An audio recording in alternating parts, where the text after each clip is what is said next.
So joining me now for the Word on the Street, we are bringing up a topic that's a little bit of a carry-on of our criticism of the media recently in ignoring Ron Paul. And we're very glad to see someone like Jon Stewart, such an infamous liberal journalist, coming to his defense. But you would think that in times like this, when Ron Paul is clearly earned his spot in the top tier of Republican candidates, you could at least count on the libertarian media, those of us who openly proclaim proudly our libertarian bias for freedom, that we could consistently stand behind Ron Paul and support him now that he's a real contender for president. But that doesn't seem to be the case with Katherine Mangu-Ward, senior editor at Reason magazine.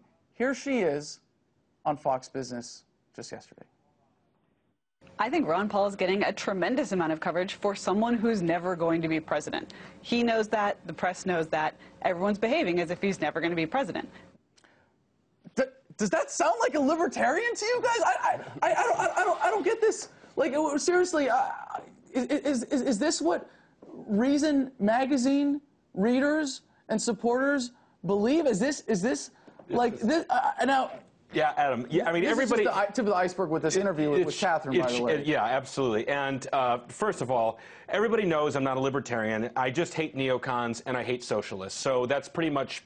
I don't really have a dog in this fight, but I'm going to say the people. You do with Ron Paul as the best option. Right, Ron Paul is the best option we have to beat Obama, but not for ideological reasons. No, right, and the fact is, Reason should be ashamed of itself to have its editor going on Fox Business, which Reason is supposed to be largely a platform for libertarian ideals, and dog their man, dogging Ron Paul. Like, I'm sitting here on this network, calling for the resignation of this girl. They should fire her, sit her down, give her a spanking.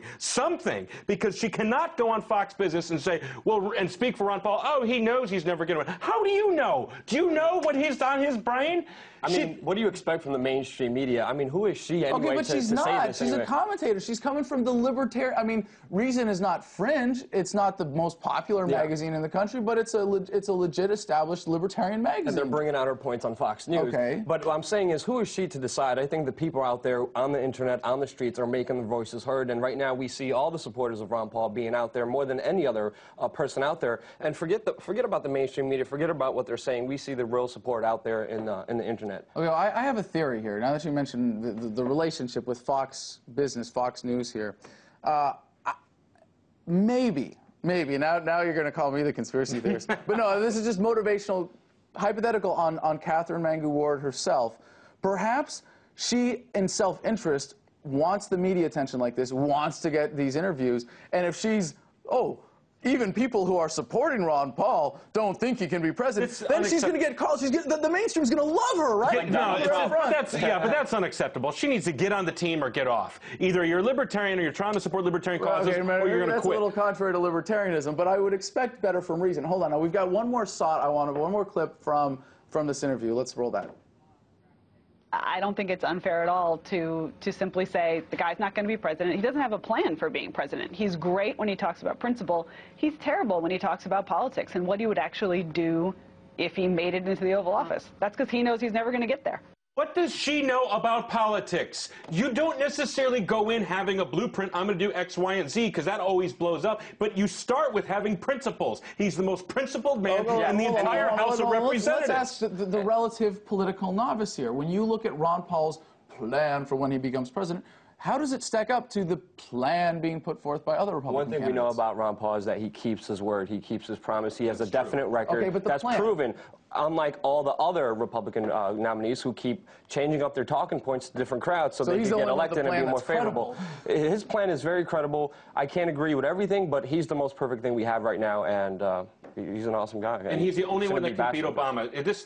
This woman, her commentary is unreliable. It's utter nonsense, and a Reason should be ashamed of itself for putting her forward, communicating some sort of nonsense, claiming to know what's on Ron Paul's mind or what can hospital. She never served a day on the Hill. She's never served elected office. She knows nothing. And by the way, she has a hideous last name. All right. That's okay. Now, this raises some broader issues about journalism. And, you know, with Jon Stewart repeatedly saying, oh, I'm not a journalist, I'm just a comedian, you know, but I'm a commentator and I'm commentating on serious things. I want to share a quote from someone in the same vein here. This is my favorite humor columnist, Dave Barry. And he said, thanks to my solid academic training, today I can write hundreds of words on virtually any topic without possessing a shred of information, which is how I got a good job in journalism. Now, like I said, we're grateful that Jon Stewart now seems to be on the Ron Paul bandwagon, at least calling out the media for ignoring him, but he might be guilty of the same thing. If you recall a clip we played just a couple weeks ago from Jon Stewart. You know, I think I may have isolated the Republicans' problem. It's not that Republicans have too few candidates. It's that the candidates they do have are doppelgangers. They have the handsome, middle-aged Mormon twins. They have the American history challenged hotness. They have conservative firebrands from Georgia, and, of course, a pair of oak trees. So, only one of them can be the nominee. And aside from Pawlenty, I think they've all got a pretty decent shot.